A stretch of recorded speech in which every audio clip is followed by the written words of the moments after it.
একটা সময় ইউক্রেন ছিল রাশিয়া এবং আমেরিকার পর সবথেকে বড় পারমাণবিক শক্তিধর দেশ।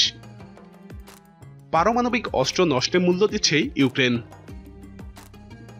ইউক্রেন সংকট নিয়ে যুদ্ধের একেবারেই কাছাকাছি আছে সবথেকে বড় দুই পারমাণবিক শক্তিধর রাষ্ট্র আমেরিকা এবং রাশিয়া। আরও দুই পারমাণবিক শক্তিধর দেশ ব্রিটেন এবং ফ্রান্সও এই উত্তেজনায় জড়িয়েছে।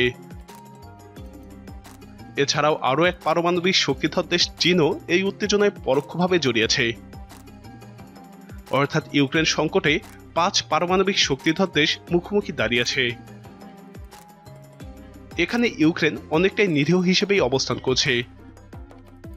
কিন্তু এই ইউক্রেনের কাছেও একসময় পারমাণবিক অস্ত্র ছিল। তখন পারমাণবিক অস্ত্র বিবেচনায় আমেরিকা এবং রাশিয়া পর ইউক্রেন ছিল সবথেকে শক্তিধর দেশ। কিন্তু কোথায় গেল ইউক্রেনের সেসব পারমাণবিক অস্ত্র? ইউক্রেনের কাছে 1700 পারমাণবিক ওয়ারহেড ছিল। ইউক্রেন সাবেক সোভিয়েত ইউনিয়নভুক্ত দেশ। 1991 সালের স্বাধীনতার সময় ইউক্রেনে সোভিয়েত ইউনিয়নের এসব পারমাণবিক ওয়ারহেড ছিল।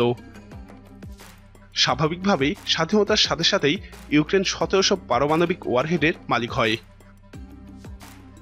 অথচ ব্রিটেন, ফ্রান্স এবং চীনের মতো দেশের কাছেও বর্তমান সময়ে এসেও পারমাণবিক ওয়ারহেড আছে 300টিরও কম।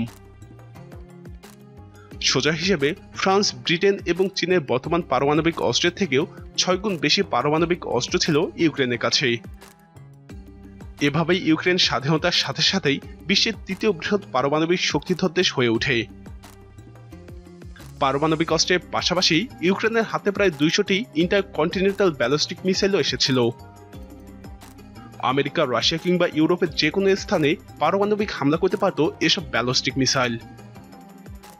এছাড়াও পারমাণবিক অস্ত্র বহনে সক্ষম 33টি স্ট্র্যাটেজিক বোমারু বিমানও ছিল ইউক্রেনের কাছে।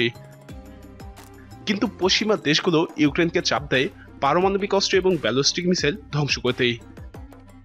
বিপরীতে ইউক্রেনকে অর্থনৈতিক সাহায্যের আশ্বাস দেয়। তখন রাশিয়ার সাথে ইউক্রেনের ভালো সম্পর্ক ছিল। ফলে ইউক্রেনের এসব পারমাণবিক অস্ত্রের ভয়ে ছিল পশ্চিমারা। যা হোক, ইউক্রেনের তৎকালীন পশ্চিমাপন্থী সরকার পশ্চিমাদের কথা মতো এসব অস্ত্র ধ্বংস করে।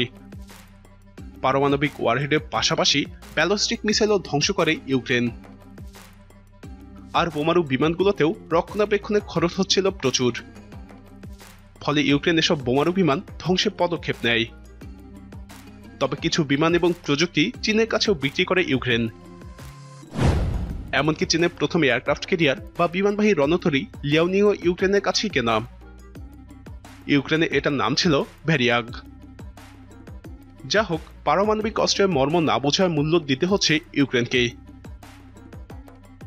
অনেকেই মনে করেন ইউক্রেনের হাতে পারমাণবিক অস্ত্র থাকলে রাশিয়ার সাথে সংঘাত হতো না কিংবা পশ্চিমাদের উপরেও নির্ভর করতে হতো না। প্রিয় দর্শক, ইউক্রেনের হাতে অস্ত্রগুলো থাকলে বর্তমান প্রেক্ষাপট কেমন হতে বলে আপনি মনে করেন? আপনার মতামত কমেন্টে জানান। নিয়মিত এরকম ভিডিও পেতে আমাদের চ্যানেলটি সাবস্ক্রাইব করে আমাদের সাথেই থাকুন।